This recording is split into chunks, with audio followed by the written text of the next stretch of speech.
almost forgot I need to get the show recorded. Oh, damn. Okay. All right. Here I am. Okay. Don't worry.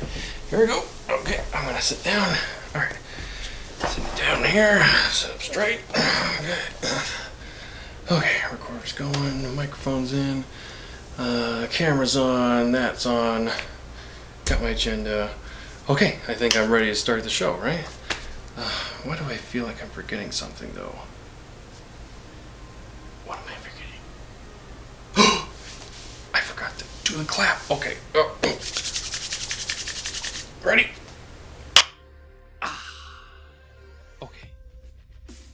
Now we can start the show. All right. Everyone good? Okay. Double check everything. All right. Let's start the show, shall we?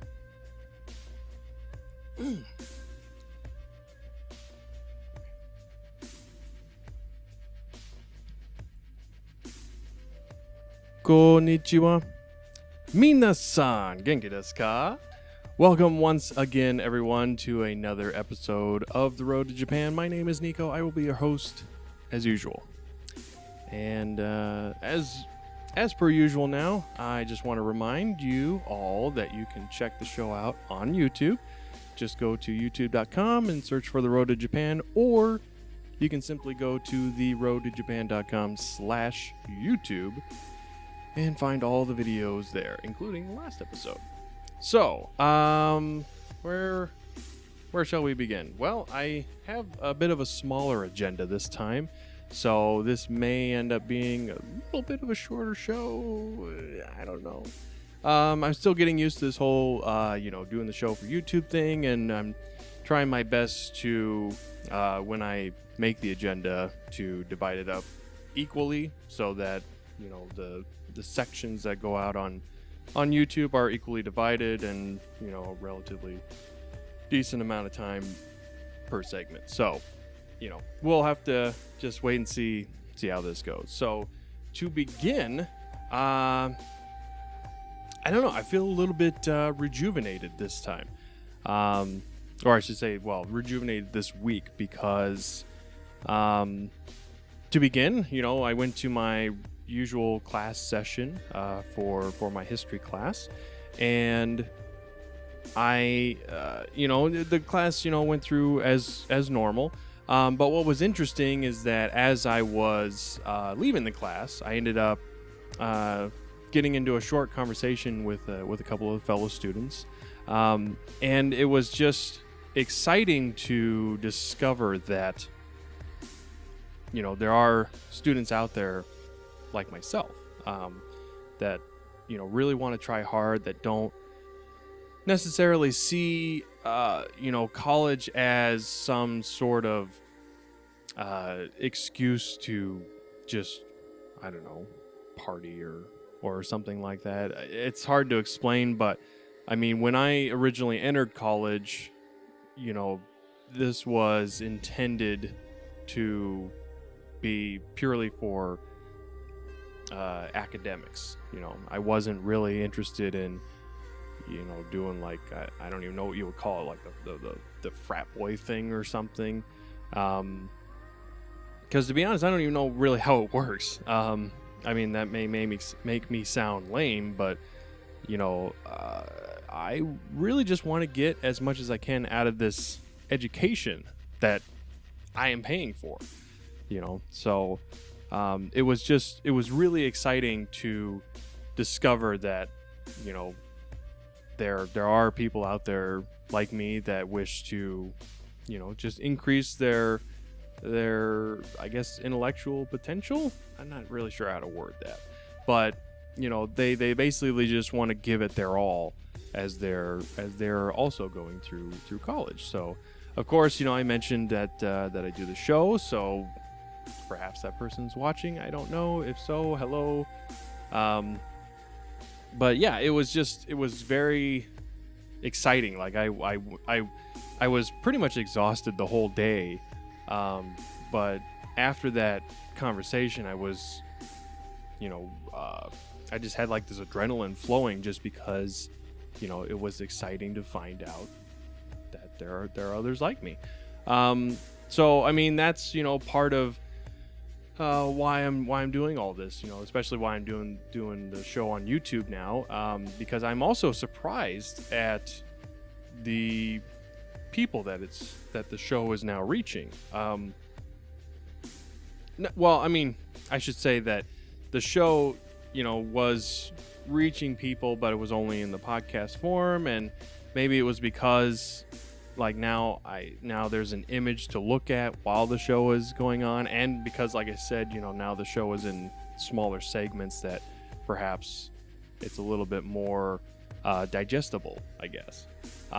But I've had a few friends come to me saying that they appreciate this or that about the show, and that they like what I'm doing. So that just added to the exhilaration that it's just a good feeling that whatever it is you're doing, whatever you're passionate about, is not completely going to waste. Not that I felt that this was going to waste, but I mean, these kinds of things are just kind of slow going. I would definitely say that the nerd show that I did before didn't really I mean, that was purely just a podcast. Like, I didn't do any video work. That was something I thought about doing, and maybe even at some point was planning on doing, but I just never had enough ambition and motivation to do it. Mainly because I think, when it comes to shows that are about like the geeky, nerdy stuff, that there's a lot of competition out there. Not to say that I wouldn't have started the Road to Japan if there were equally, tons of shows about college, because I mean, the thing about like college as opposed to watching a movie or playing a video game is that the experience can be very unique, but at the same time they can be very streamlined and mainstream. As far as like, oh yeah, I went to college, I did my 4 years, and now I have some crappy job I don't like. I mean, that can happen. Hopefully that will not happen with me, and hopefully you, the audience, if I'm able to provide any kind of advice, then it won't happen to you as well.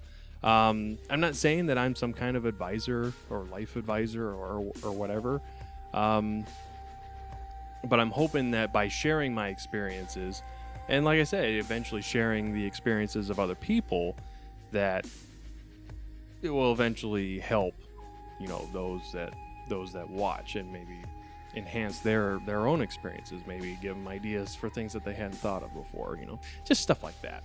But one thing that I keep noticing as I talk to people about college, especially people obviously that are in college right now and in the types of classes that I'm taking at the moment, because all I'm really doing is just taking general ed stuff. So a lot of people are kind of in the same boat as me. Either they're wanting to get those types of classes out of the way so that they can then focus on their major, or they're taking these classes because of the fact that they haven't figured out their major yet, which is fine. It's understandable. I mean, hell, I did a whole semester thinking I was going to be going into something else, and it wasn't until I thought about it over the summer, or thought about it over that summer, that I came to realize that, I'm not really going in the right direction.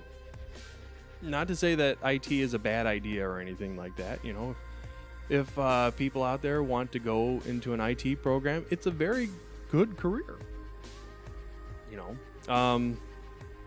Some might argue like, well, there's CNC programs out there as well. You're saying those aren't good? I'm not saying that those programs aren't good themselves.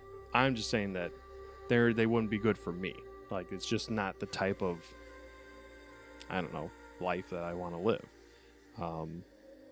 To be honest, like, I work in CNC. That's no secret. And it's kind of a dirty, like, grimy job. And I'm a person that likes to stay clean, I mean, I get it. Yeah, you're not going to stay 100% clean no matter what you do for a living.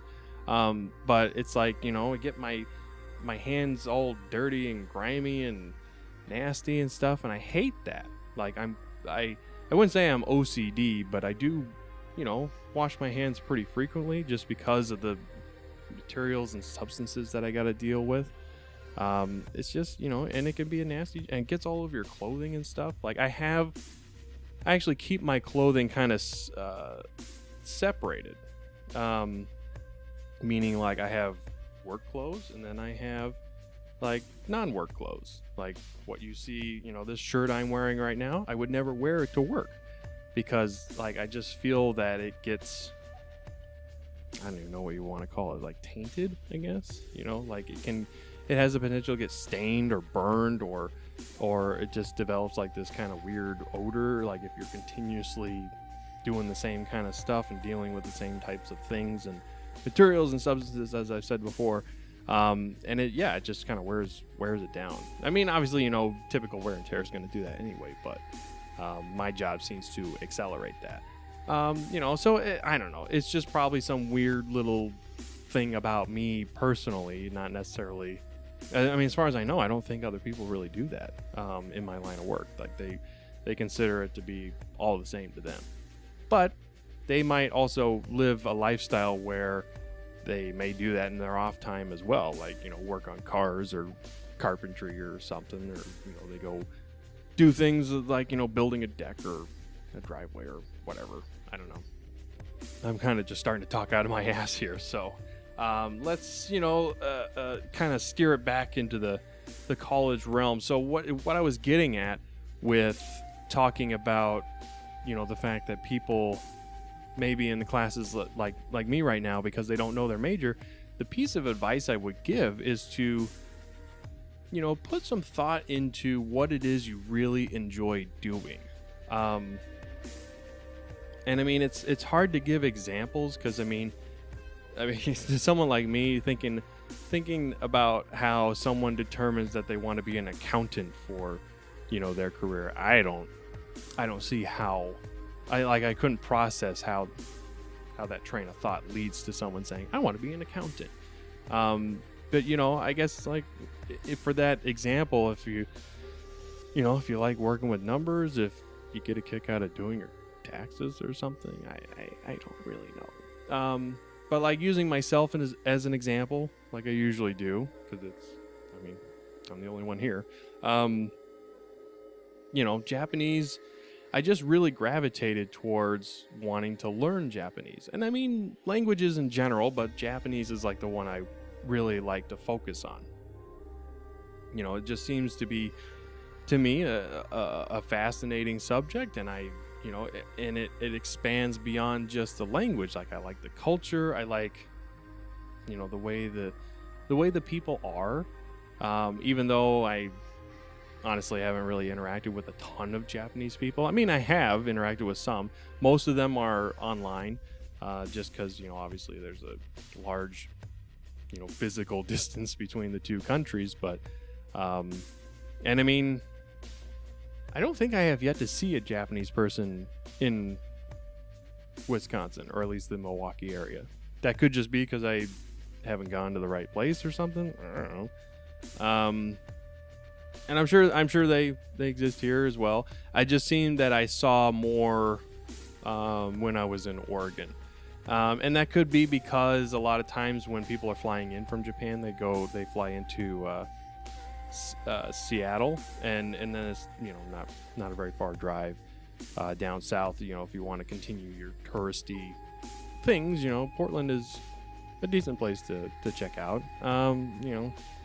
Living there is debatable. Depends on who you ask. A lot of people are diehard Portlandians. I don't even know if that's what we call ourselves. I guess that's what we call ourselves. All I can think of is that stupid show called Portlandia.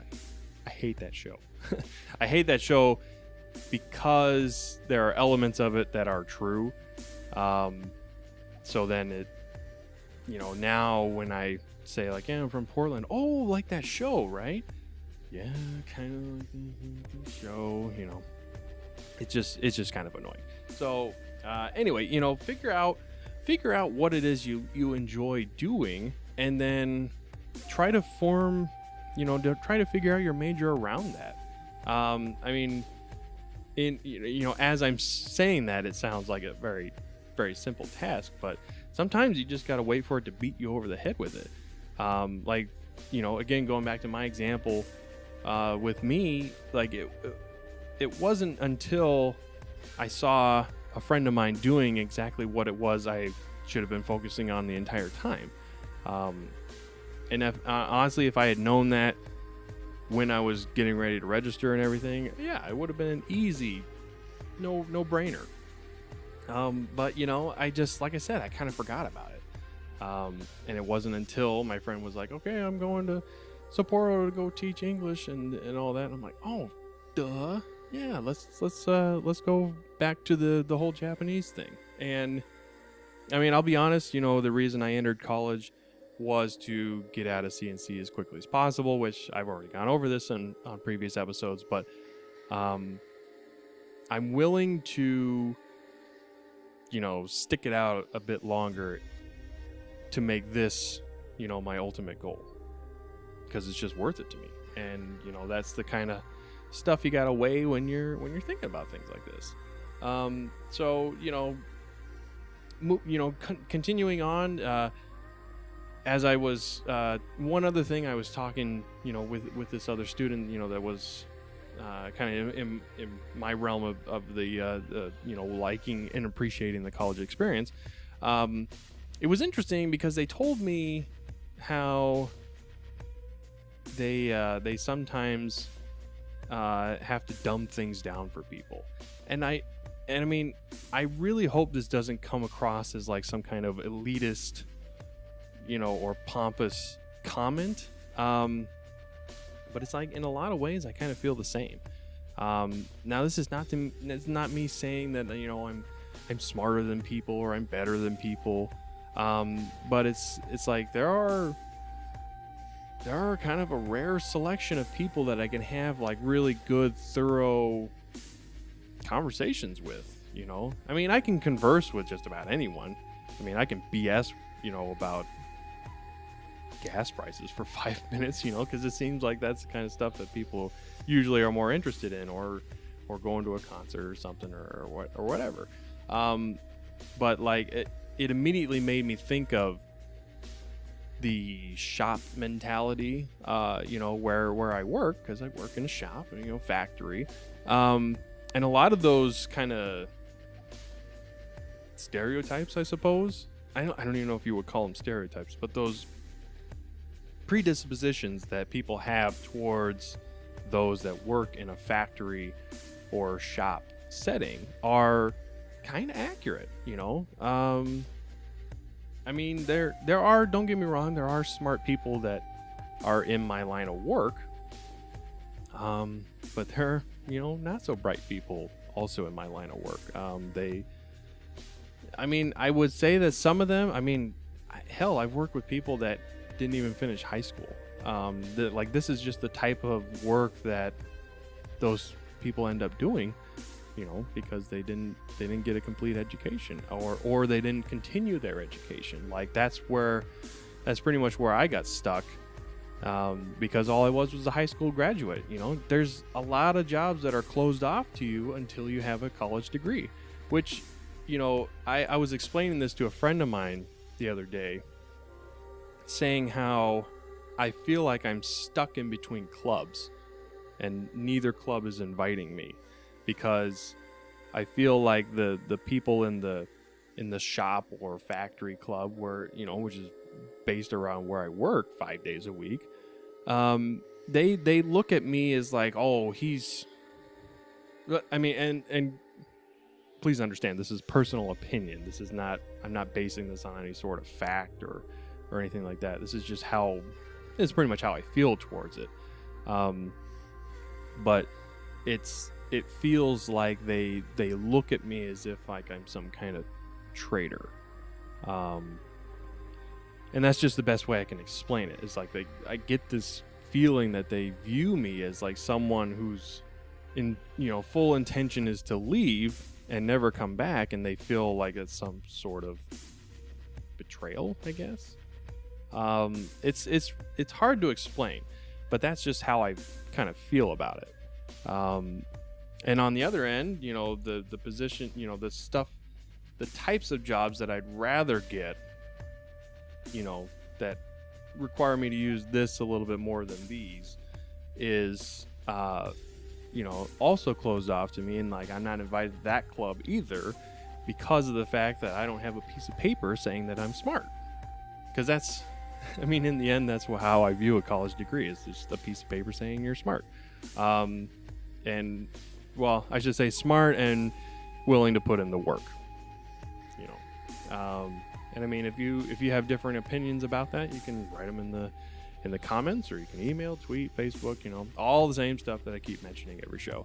But it's just like, I just feel like I'm in this kind of weird limbo between, the place that I work currently and then the types of places that I want to work. And I'm just kind of stuck in the middle right now. But like,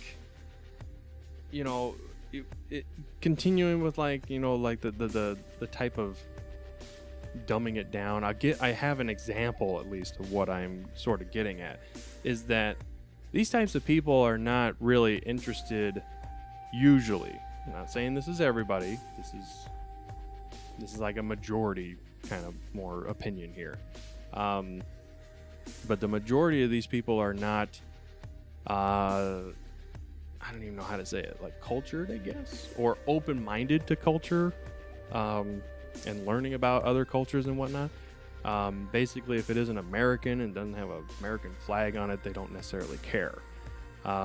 So where I'm going with this is that, as I've mentioned on previous episodes, I like to listen to Japanese radio while I'm at work, because the work that I do is pretty mind-numbing and I really thoroughly hate it. So I want to be more productive than just, making a part over and over again.